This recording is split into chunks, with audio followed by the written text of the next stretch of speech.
नमस्कार दोस्तों, hydrology for people कार्यक्रम में आपका एक बार फिर से स्वागत है। जैसा कि आप जानते हैं, ये कार्यक्रम नेशनल इंस्टीट्यूट ऑफ हाइड्रोलॉजी का एक इनिशिएटिव प्रोग्राम है, जिसके अंतर्गत हम जो शोध कार्य हो रहे हैं इंस्टीट्यूट के, उससे आपको अवगत करवाते हैं।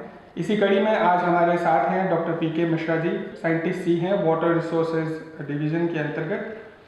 पीके मिश्रा जी, आपका बहुत बहुत स्वागत है कार्यक्रम में। Thank you very much. Upper Ganga basin में जो हॉटस्पॉट एनालिसिस है, जो ऐसे इलाके हैं, ऐसे क्षेत्र हैं जहाँ पे प्राकृतिक विपदाएं आती रहती है, इन इलाकों में उन्होंने शोध कार्य किए हैं। और तो शुरुआत करने से पहले हम लोग एक लघु फिल्म जो बनाई हुई है उसे दिखाते हैं आपको।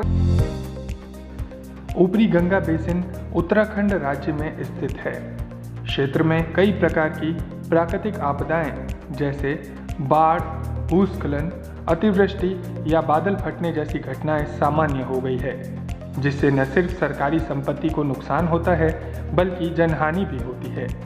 संसाधनों व आधारभूत संरचनाओं के अभाव में क्षेत्र के युवा भी बड़ी संख्या में क्षेत्र से पलायन कर गए हैं। राष्ट्रीय जल विज्ञान संस्थान ने इन सभी समस्याओं को समझने के लिए एवं प्राकृतिक आपदाओं से सबसे ज्यादा प्रभावित स्थानों को चिन्हित करने के लिए एक सामुदायिक आधारित शोध कार्यक्रम प्रारंभ किया, जिसमें जल संसाधनों संबंधित आंकड़ों को जुटाने के साथ साथ रोजगार संबंधी आंकड़ों का अध्ययन भी किया गया। साथ ही सर्वे के आधार पर ऐसे स्थानों को चिन्हित किया गया जिन्हें हॉटस्पॉट की संज्ञा दी गई, जिससे कि नीति निर्माताओं को कार्य योजनाएं बनाने से पूर्व ऐसे स्थानों के लिए उपलब्ध आंकड़ों का अवलोकन कर क्षेत्र के विकास हेतु एक बेहतर कार्य योजना का निर्माण करने में सुविधा प्राप्त हो सके। हम सबसे पहले आपसे ये जानना चाहेंगे कि हमने जनगणना का नाम तो सुना था, पर ये वाटर काउंट या जो पानी की गणना है वो क्या कंसेप्ट है? किसी भी जगह पे हमारे पानी का एक सप्लाई सोर्स होता है और एक डिमांड होता है जो हम कंज्यूम करते हैं। तो हम इस वाटर सेंसस हम ऐसा एक प्लेटफॉर्म या ऐसा एक डेटाबेस बनाना चाहते हैं जिसमें हर तरीके का डेटा रिलेटेड टू वाटर एक जगह पे लेके आ जाए, ताकि पॉलिसी मेकर्स को या जितने भी हमारे जल से रिलेटेड जितने भी एजेंसीज काम कर रहे हैं उनको एक ही जगह से एक ही प्लेटफॉर्म से हर तरीके का इंफॉर्मेशन मिल पाए। अपर गंगा बेसिन में क्या क्या चुनौतियां, किस तरह की चुनौतियों का सामना आपको करना पड़ा? इसमें हमने पाया कि जून, जुलाई, अगस्त में भी हमें पानी की समस्या होती है। वहाँ मिट्टी का क्षरण जो है वो भी एक बहुत बड़ा चुनौती है हमारे पास। तो ऊपर से हमारे क्लाइमेट चेंज का भी बहुत चुनौतियाँ सबके सामने आज के डेट में है। इसके अलावा यदि आप रिसेंट नियर फ्यूचर में देखे होंगे, फॉरेस्ट फायर भी एक चुनौती बन करके इस रीजन में आ रहा है। फॉरेस्ट फायर जहाँ जंगलों में बड़ी तरीके से आग लग जाती है।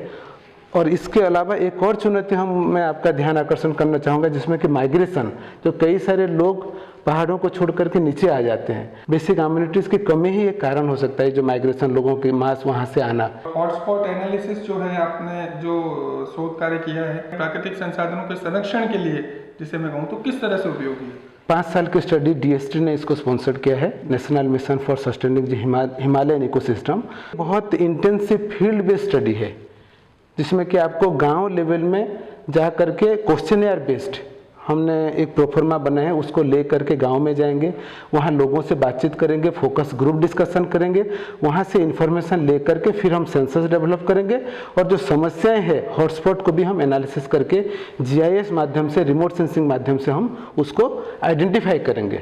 नीति निर्धारक या जो क्षेत्र में, जल के क्षेत्र में जो संस्थाएं काम कर रही है, उनको आप आपके शोध कार्य के माध्यम से आपने ऐसी क्या आपकी फाइंडिंग्स है, मेजर फाइंडिंग्स, जो आप उनको शेयर करना चाहेंगे? हमें सीमित संसाधन होते हैं हमारे पास, तो हमें प्रायोरिटाइज करना है। हमारे जो इंटरवेंशंस जो करना है उसको प्रायोरिटी देना है। 1000 से लेकर के 2000 का जो एलिवेशन बैंड है ना, इसमें सबसे ज़्यादा लगभग 75% गाँव जो अपर गंगा बेसिन में लगभग 6000 गांव आते हैं, तो 75% गांव इसी एलिवेशन बैंड में आते हैं। लगभग 75% क्लाउड बर्स्ट भी इसी एरिया में आते हैं। तो आप इसका इम्पोर्टेंस को समझ सकते हैं, एक क्लाउड बर्स्ट कितना डैमेज कर सकता है। तो हमारा जो इंटरवेंशन या जो भी हम काम करें, हम इन्हीं एलिवेशन बैंड को 1000 से 2000 को टारगेट करें। इस कार्यक्रम में फिलहाल इतना ही। अगले कार्यक्रम में फिर से आपसे मुलाकात होगी एक नए शोध कार्य को लेकर, एक नए वैज्ञानिक के साथ में।